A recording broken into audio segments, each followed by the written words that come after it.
Hi. It is noon on Wednesday, Pacific, and so it is Writing Wednesday. I'm Janet Fitch. I'm a novelist and teacher and writing handholder, you might say.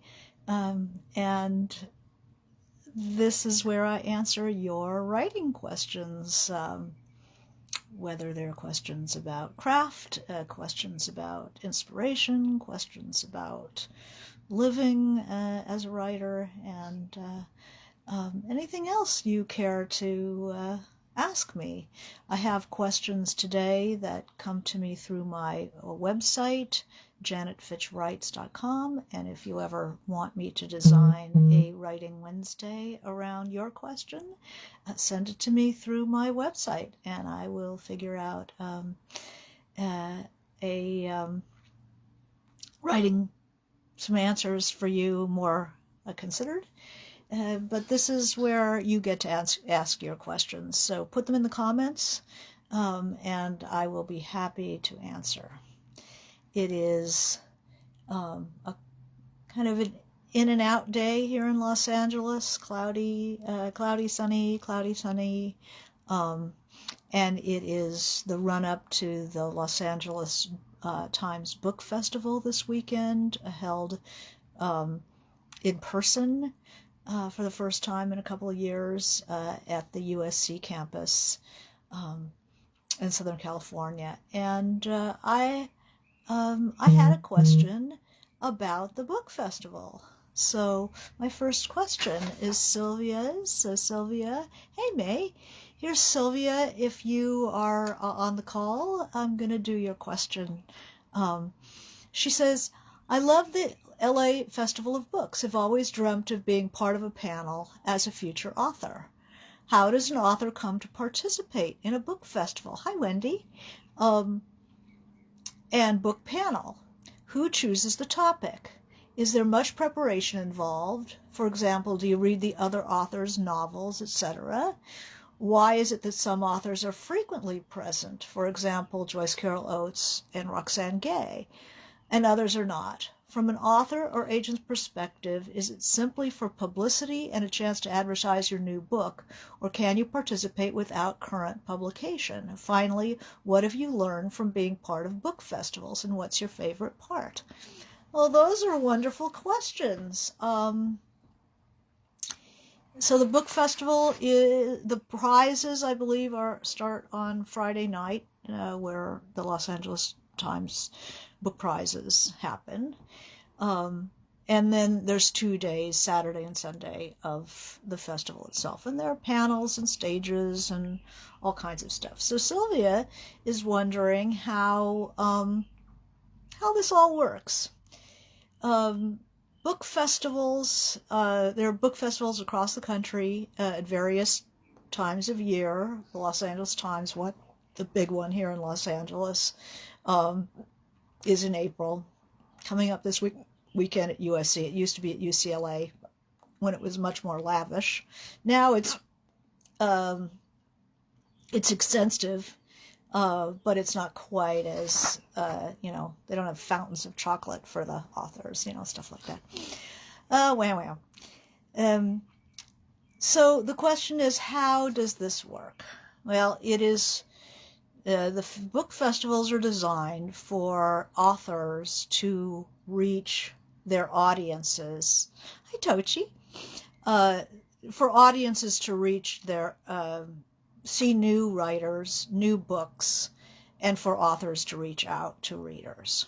So, yes, you need a new book. You're invited because you have a new book, and it usually comes through the publisher. The publisher will let the book festival know who's got a new book, what's coming up, and the festival people are keeping an eye on the reviews and stuff as to, extending invitations. So the people on the panels and the people on the stages will be writers with new books. And it's hi Kim, it's very important to the writers. So when you say simply for publicity, I mean, that's, you can think of it as publicity, but as a writer, I think of it as, the connection with the readership.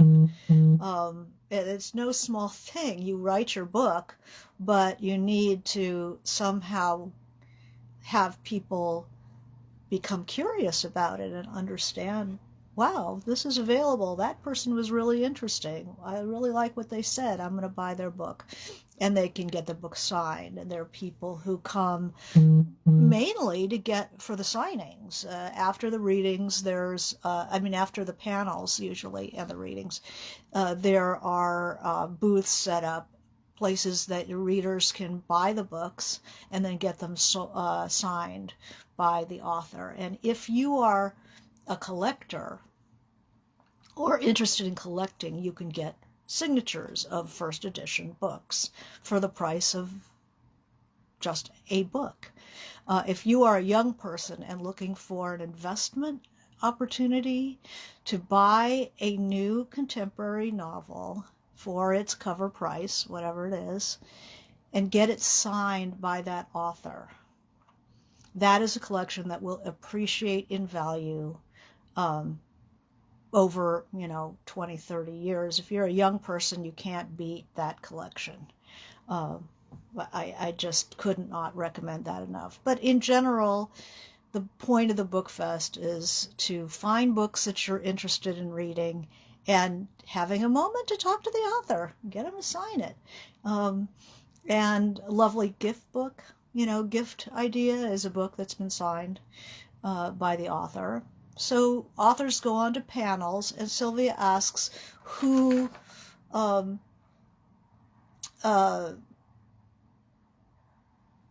chooses the topic. Well, it's the book festival itself has maybe a couple hundred writers with new books, and they assign them into groupings. So, the sci-fi young adult writers will be on one panel.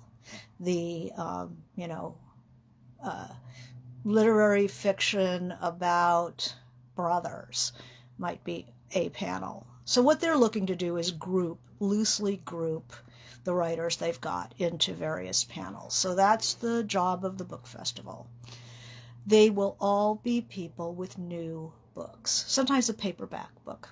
It'll be part of a paperback tour to do the book festival. And then you'll have moderators who tend to be writers who would have been on that panel if they'd had a new book, but they're between books. The book festival knows they're good interviewers, that they will read the books thoroughly of the three other authors and do a good interview. So the moderator is the one who is the author without a new book. But people who don't have a book, are not going to be invited by the book festival to join something that already has a lot of people with a new book. And they have to pick and choose who they want to invite and then who's going to come. And Sylvia also asks, is there much preparation involved? Only for the moderator and for the people organizing the panels and organizing the festival. They've got lots to do. The moderator has to read the books and distill and figure out what they have in common and what they each need to, angle questions that might elicit what's interesting about those books and authors. So it's a lot of work for the moderator. There is no preparation for you as a participant on that panel. You just show up, you dress up a little bit. My teacher, Kate Braverman, always said, you're going to be in front of people for an hour, wear some decent clothes, wear something interesting that people are going to be looking at you, and you want to give them something to look at. She always suggested not the jeans and t-shirt thing. So that was interesting. Why is it that some authors are frequently present, like Joyce Carol Oates or Roxane Gay? Well, they're authors who always have a new book. You're going to see Joyce Carol Oates all the time. You're going to see T.C. Boyle a lot. You're going to see Michael Connelly a lot, because they always have a new book and they need to be constantly letting people know what is up.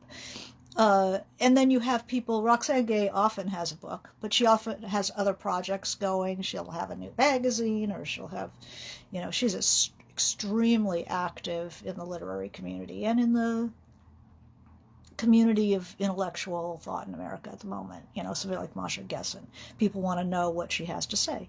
They'll often put those writers on a stage by themselves instead of a panel because they know they can draw a big audience. T.C. Boyle, Joyce Carol Oates will always fill a hall by themselves.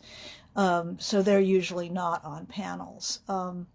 Current interest, somebody writing about the Ukraine, certainly going to get a big audience. So some authors are frequently present, others take a while to write their books. They're between books, so why would they be appearing at the book festival? There are a lot of people who have a new book, which is the point.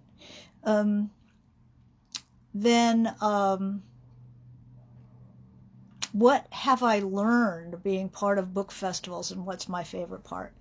Authors come in from all over the place as part of their book tour to present a new book to the book festival audience. And even people who aren't that sociable and really don't like doing a big event like that will do it because you reach so many readers. I mean, just in the run-up, you're in the paper, and it's a wonderful way to connect to readers. Also, you connect to other writers, so people who've never met, like most. I know most writers only through their work, right? So if I'm at the book festival and so has a new book out, and I was crazy about the last book or whatever, I get a chance to meet them. It makes literary community. I mean, that's the best part. There are a lot of people I've only met because of book festivals. And meeting readers, it's one thing to see your sales numbers or whatever, but to meet people who've read your book in person, and that's really exciting. It gives a face to readers. So that is, in short, my impression about book festivals. And thank you, Sylvia, for asking. Hi, Jill. Hi, Kim. Okay, let's see what's going on. All right. What else? And feel free to ask your questions as we go. So here's a question. What is it that writers need? What do they need clarity on? Probably an issue that came up once or twice, and they wish there was a company or page which could have offered guidance. What service or help do they need? That's interesting. So somebody has kind of an entrepreneurial slant out there. What do authors need? Authors need researchers.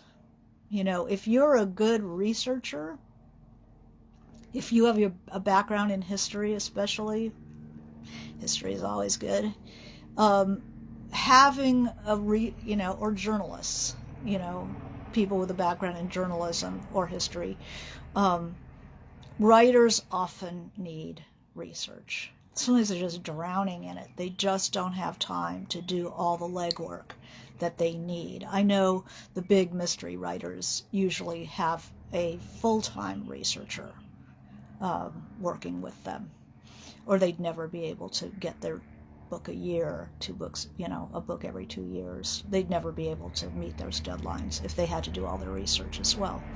So a service would be a researcher. The second thing that I could think of would be there are people who claim to do publicity for writers, and often writers mistakenly give them money and are extremely disappointed by the results. I think that every writer with a new book could use somebody just to post stuff on the internet, on the social media sites. Create little videos and stick them on there. They don't have to be book publicists who tend not to do what they say they're going to do. On the whole, it's a field ripe with, I hate to say rip-off artists, but, the less diligent kind of a person. On the other hand, if you are a kid and you're good at social media, and I don't mean, a genius about social media, just into it, and you know what it is to post a lot, having somebody help a writer with a new book think up interesting posts and posting them and getting something on to the, say, Instagram, 4 times a day, interesting stories, interesting little clips, anything like that. That's a great part-time job for somebody, especially these quote-unquote digital natives who just do that anyway. Have a sense of how often to post, how to tag, little things like that. I sometimes see people who are creative in, not necessarily writers, but photographers and artists and stuff who just, there's somebody really savvy or energetic on their team and they post for the studio. And they really keep that person alive on the interwebs. So that I could see as a useful service or help for writers. What do they need? Clarity on an issue that has come up once or twice and they wish there was a company or page which could have offered guidance.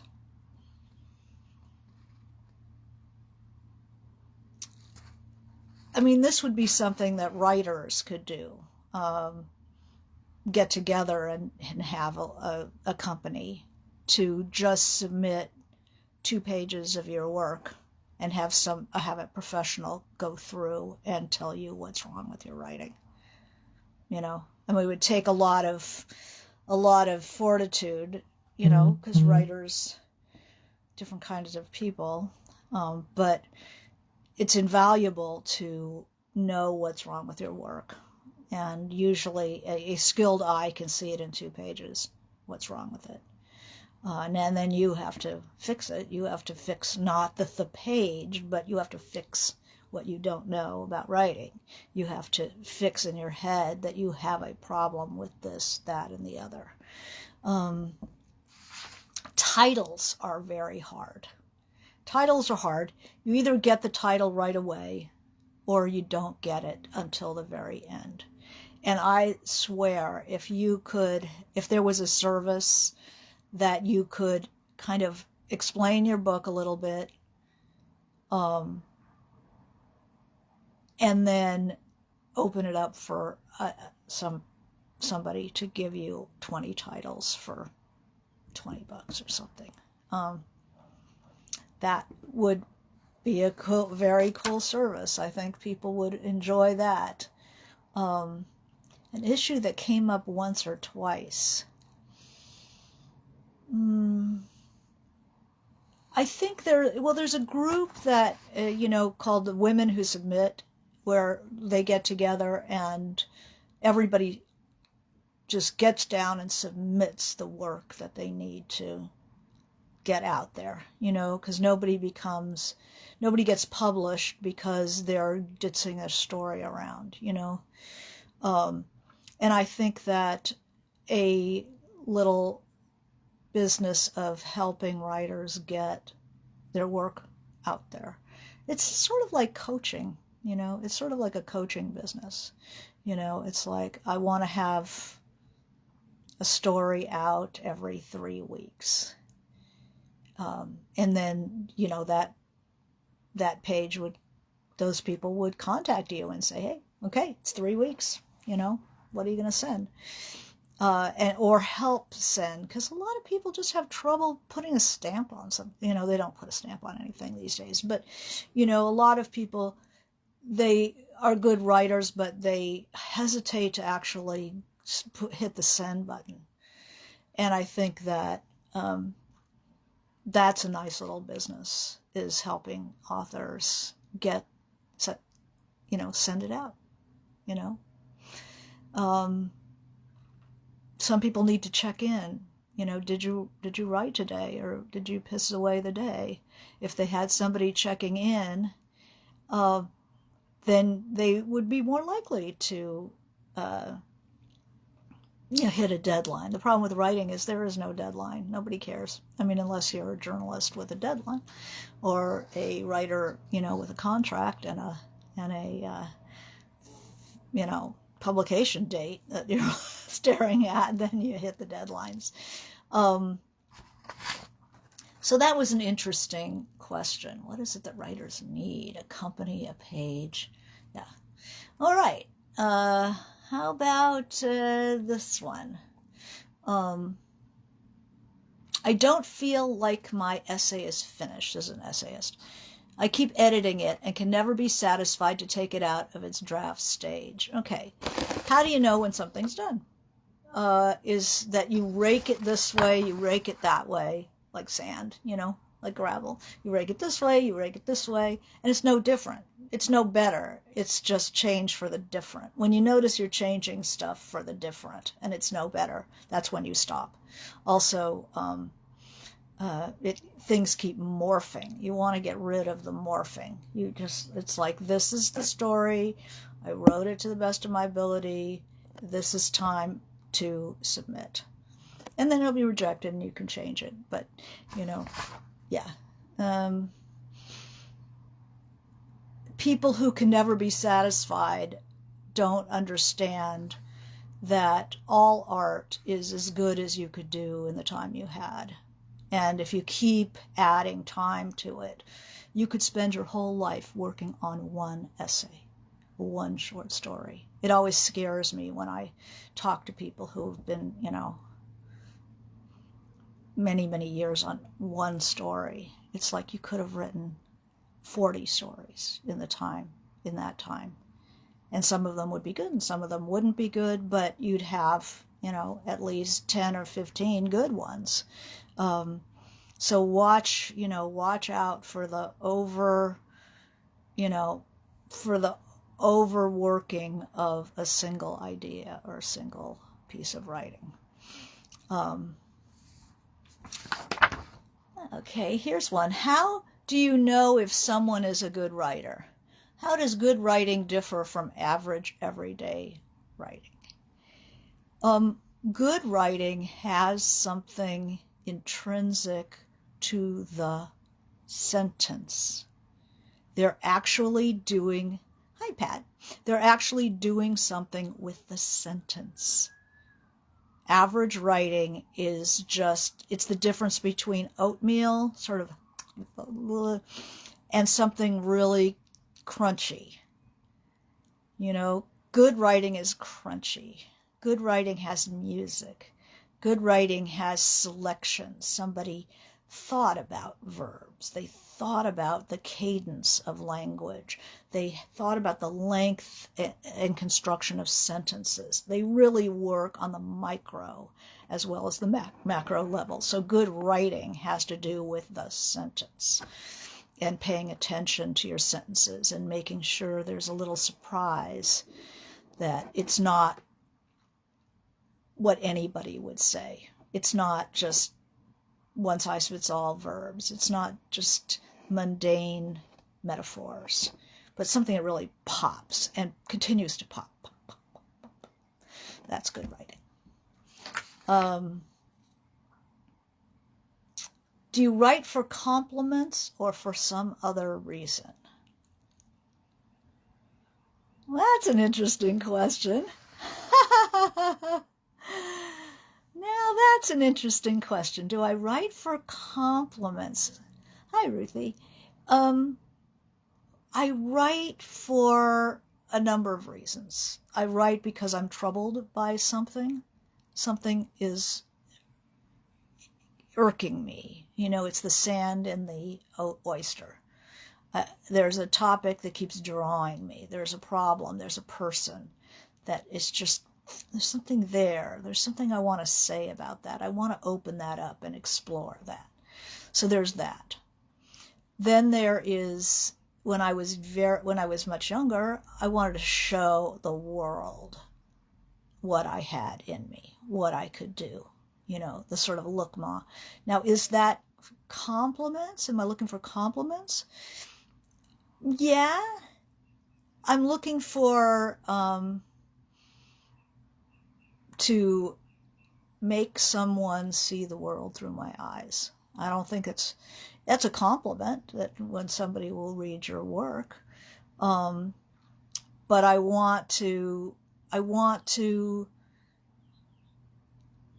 show you my world. So that's part of it. I also wanted very much to make a mark for myself. I was tired of being overlooked. I was tired of people talking over me. I was tired of blending in with the scenery. I was just sick of the whole thing. And I wanted to show who I was. I also, why else for compliments? You do want the approval of people you respect. So compliments in the terms of a good review. It's not a compliment, so to speak. It's somebody who sees what you've done and finds it exciting. So that's two parts of that. It's somebody who's able to see what you've done, who decides to see what you've done, and who is resonant with that. That's very exciting. Certainly a good reason to write well. But usually the reason we do it is deeper than that. Melody wants to be thought clever. Yeah, that's nice. There are all kinds of reasons. And to the reader, it really doesn't matter why. The writer is stimulated to work, and to work to the best of their ability. What's driving them. Sometimes very dark stuff is driving writers. We can be very, just, I won't say disturbed, but things disturb us, and I don't think the reader cares. The reader cares about their own experience of the world that you're creating. And is this vivid? Is this exciting? Does this speak to their own concerns? Is it beautiful? Talking about the quality of writing. So all of these are reasons that we write. Let's see. So Wendy loved The Art of the Sentence. Very cool. Oh, she just had a story published and wanted to thank me. Well, congratulations. I have a new class coming up with the community of writers. It's point of view, which is usually kind of a hidden aspect of fiction writing. We notice it sometimes when we're reading, but we don't often have time to sit down and take it apart. Like, what does it do?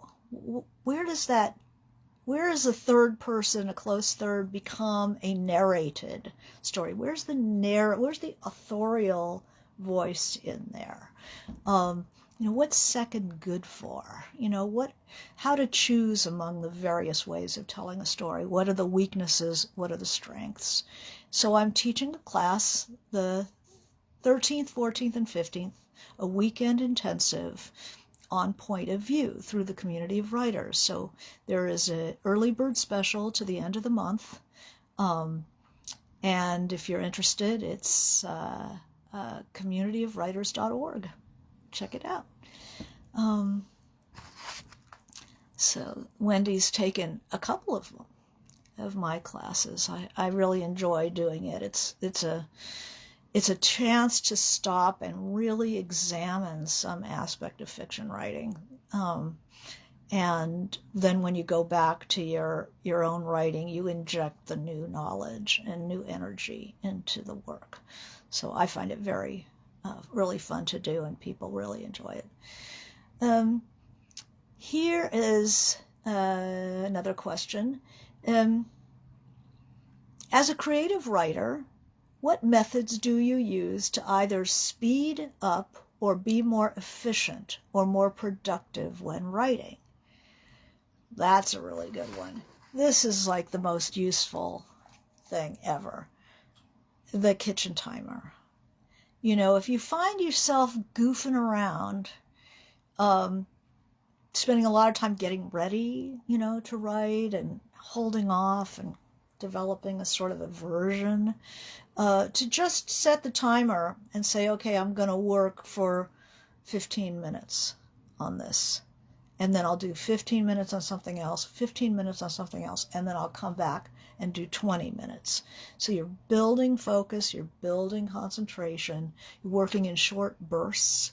Usually we work better in short bursts. We have more focus for 20 minutes than we have for 3 hours. So to work in short bursts, and then if I take off, then forget the time limit. But it's a very nice way to concentrate your work and make sure that you're working within those 20 minutes or 15 minutes. You're really working and not checking your email, not doing games online, all the other goof around things that we do. To speed up or be more efficient or productive. To make sure you write every day, even if you can only grab 20 minutes. That will keep you in the pocket. You won't have to start over every week, which is brutal,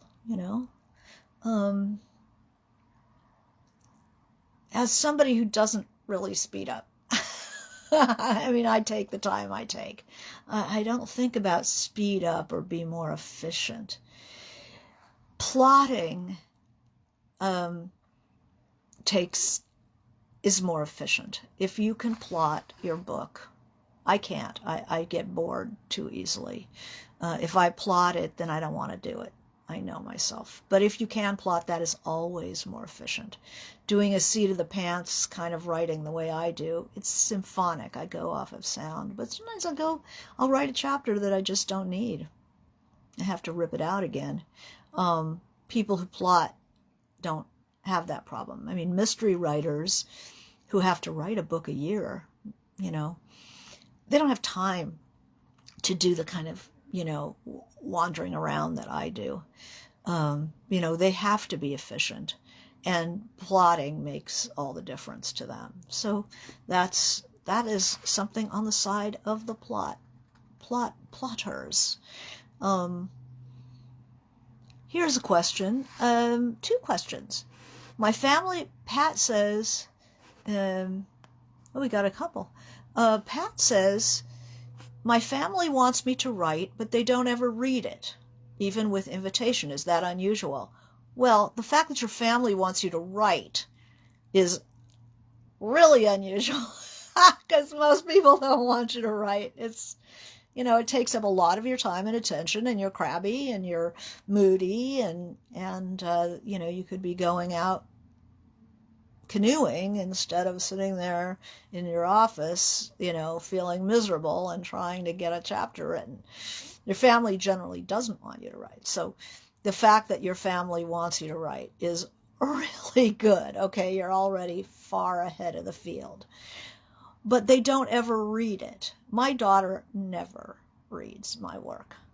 She feels that she's already heard it. She's heard me talk about it so much, she feels like she's already read it.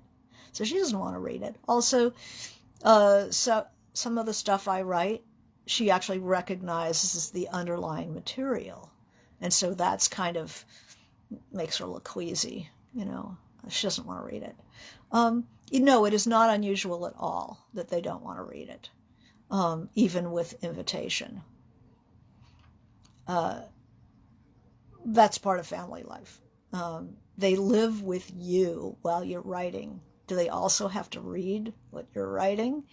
And then you'll ask them what they think, and then it can't be. My ex-husband never read my stuff, because he said, if he liked it, I'd go, well, what do you know? You're not a writer. And if he didn't like it, I'd say, what do you know? You're not a writer. So he said, hey, I'm not going to read it. So he never did. My current husband is a writer, and he is open to reading my stuff, and he's a very good crit. So I have to contain myself not to make him read too much, because it's a favor. I mean, it's work to make somebody read your work. So I give your family plenty of applause for supporting you as a writer, and not worry about them not wanting to read it, because it puts them in an awkward place. They want to support you. They don't want to be criticizing you or worried that it really isn't as good as they had hoped it was. So other writers for the readings. Sylvia says, when you sign a contract, how long does the publisher give you to write the book? If you are writing fiction, you will not get a contract until the book is done. Fiction sells a complete, they want a complete manuscript. You can sell a nonfiction book, if you have, some credentials. You can sell an idea in 4 chapters, because they can see how you write from 4 chapters. They see the idea, they see your outline, they understand what the book is going to be. But fiction doesn't work that way. Fiction, you could freeze halfway through and the book could dump. They're not going to give you money to write a novel unless they're, for some reason, contractually, something happens that they need to front you the money. That's very, very rare. Most people do not sell. I mean, nobody sells a novel before it's written, or while it's being written. So you write the book in 2 years, 5 years, 10 years, whatever. You submit it, the agent goes around, sells it, you get your money. They tell you what they want you to change. You might not have all that much time for the rewrite. You might have to do a rewrite in 4 months, 5 months. But there is generally, nobody pays you to write a novel. Let's see, what else? With so many magazines to choose from for short story submissions, how do I go about finding which suits my short story best? Well, anybody who's worked with me knows that I like people to work regionally. So if these are your first stories, take a look at your city and the surrounding area for literary journals. You're most likely to get published in your local region. Then you can move out into a slightly larger region. So get to know the journals that are in your region. First, your city, local, like for me it would be Los Angeles, then it would be Southern California, and then as I move out, California overlaps, so Southern California. So I could reach out regionally to California journals, West Coast journals, and also Southwest journals. So that would be regional. There's also interests. Say you have a story, kind of a Buddhist story. There are certain magazines that are more likely to publish a sort of a Buddhist themed story. Every magazine has its flavor. That's why book festivals are wonderful. At conferences like AWP, because the editors of the journals will come. And if you go to those panels, if you're a short story writer, go to those panels and get to know the person who's editing that journal, and listen to them, look at them, see what they're interested in. I know, for instance, the Santa Monica Review is in my, region, Southern California. And I know the editor is also involved in the community of writers where I teach, or maybe if you're doing a summer workshop at one of these conferences, like the community of writers, there will be the editors of the journals will be there, teaching, talking on panels, and see what they're thinking and see who they are and what their interests are. For instance, the Santa Monica Review, that guy likes work, likes stories about working people and people who work and think about work. So if I had a short story about, being a typesetter, being a waitress, being, detailing cars, I would always think of Santa Monica Review first, because I like stories about work too. And I know that guy appreciates it. If I, say, had a story about, we'll say, we were talking about Buddhism. There's Tricycle, which is a Buddhist magazine, and then there is The Sun, which is a magazine. It's beautiful with photographs and stuff, and they're very interested in stories about spiritual life and people considering spiritual values. So if I had a good story like that, I would send there. If I am from another area of the world, say I live in LA, but I'm from Wisconsin, then I can also look regional, and if I'm writing stories that are Wisconsin stories, then I can make sure, let's look at the Wisconsin journals. Let's look at the northern, what do they call it, central states, and see who's Wisconsin, who's Michigan, who's in that area. There are feminist journals. If I write a story about certain aspects of women's lives that I think that a feminist journal would be most interested in, first you make sure they have fiction, and then I would submit there. So think about that kind of thing when you look at all those magazines. Get a feel for them. Go to panels, festival panels with the short story people. You'll get a much better idea of the publishers. Here's an interesting one. Is it wrong to end your novel with the villain winning? That's a really good question. I mean, he is really strong and smart, and it makes no sense if he gets defeated on the hero's hands. Is it okay to let the bad side win? You have to think about, what do you believe? Do you believe that in the battle between good and evil, that evil is stronger and evil wins? The endings of your stories tell the reader your worldview. So you have to ask yourself, what do you really believe? Do you really believe that no matter how good a person is, how hard they try, how kind they are to others, how beloved they are by others, that sheer greed, double dealing, corruption will always win? Then you got your villains winning.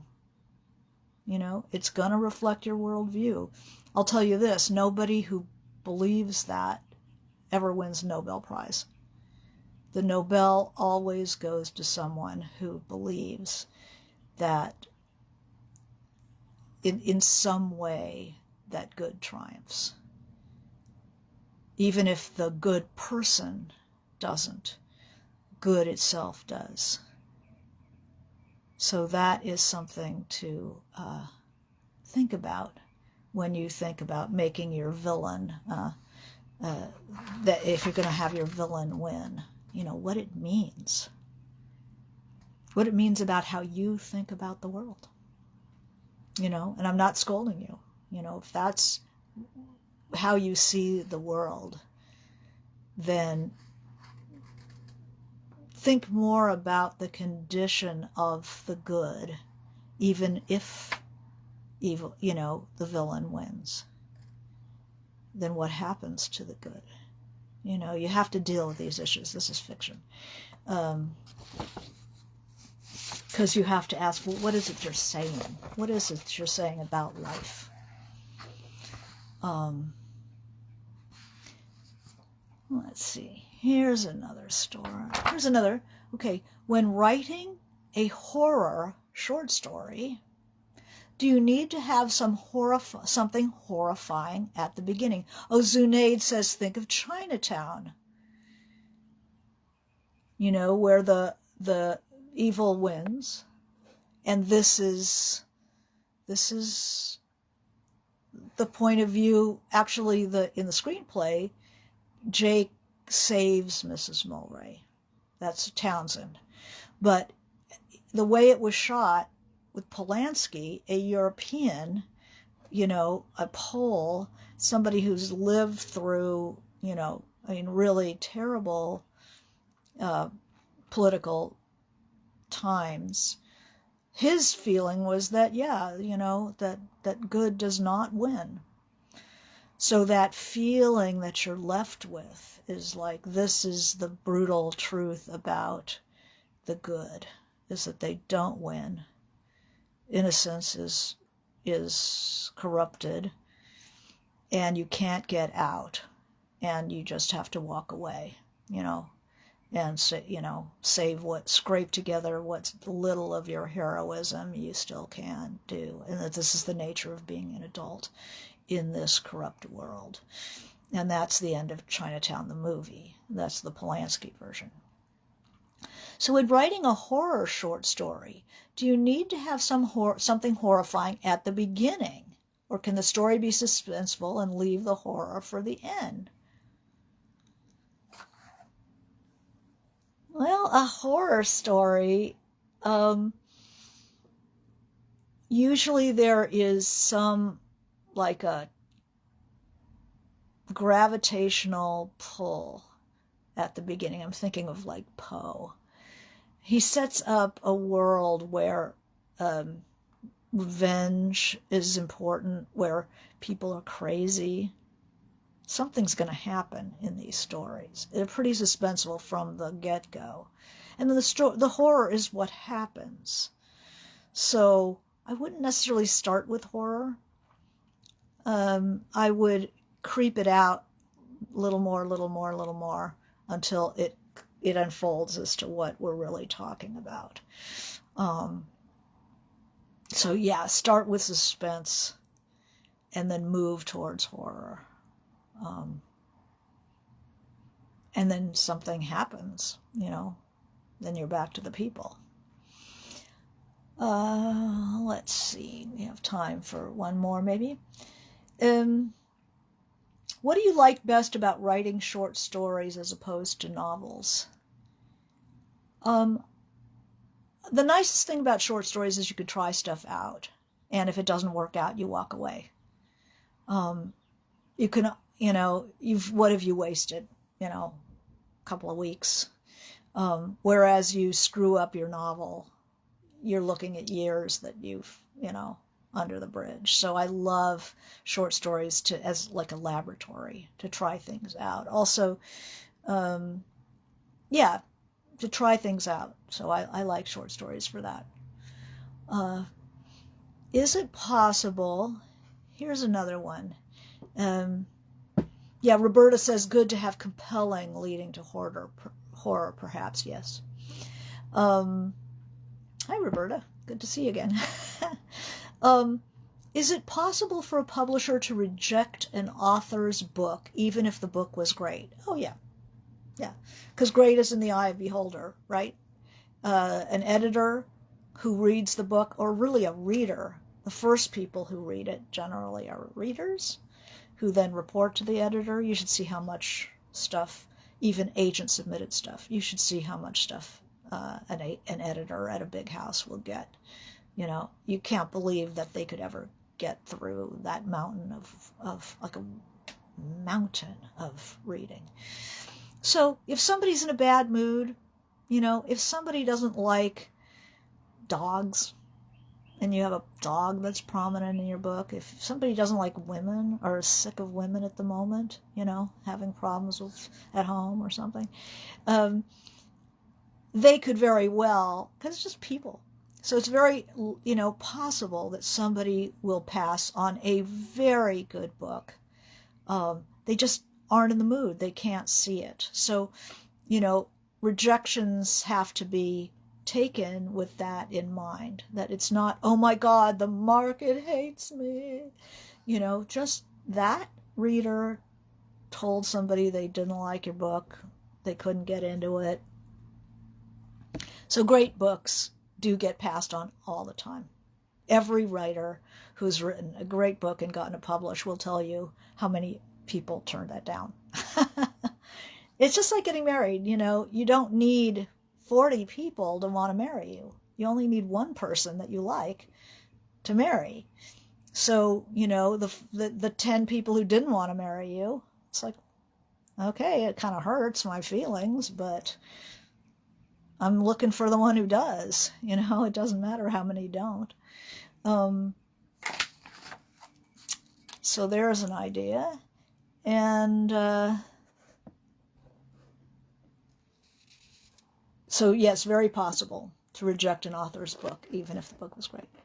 And then here's the last question I have today is, what is the best way to write a fictional book from journal entries? Okay, so this is somebody who keeps a journal, observes things, has little character sketches, all kinds of material. So think of that as just like you know, a big rack of clothes that you could wear. You can't wear all of them. You can't wear all of them. You can pick a nice wardrobe from that big rack of clothing. So your journals have random thoughts in them. You know, it's really the raw material or the compost. So what you would do is pick whatever seems the most compelling thing in your journal and start using that as a jumping off place. You know, see if you can, if it's something that happened to you, see if you can start kind of loosening it up from what actually happened, give them a different name, and start thinking what could have happened if this had gone a little bit differently. So you use bits and pieces of raw material. You don't try to take huge chunks of your journal and make a novel out of it. It doesn't work that way. Try short stories, first of all. You know, write some short stories out of that material and then see which wants to go longer, which seems to have more to say, which seems to link up maybe to something else in that journal. I think that would be the best way to go. So anyway, I think we're out of time, and I thank you for joining me for Writing Wednesday, and urge you, if you're interested in the Point of View Weekend Intensive, it's an early bird discount until April 30th, and it will be May 13th, 14th, and 15th. So the evening of Friday, May 13th, and then morning and evening, Saturday and Sunday. And I've pushed the time a little earlier so that people on the East Coast aren't struggling. But they're all recorded. All the sessions are recorded so that if you're in a completely different time zone, if you're in England, if you're in Malaysia, if you're in India, you can catch it you can catch the piece that you know that's in the middle of the night, so you don't miss out on any. So thank you for joining me, and hope you write well. Okay, bye.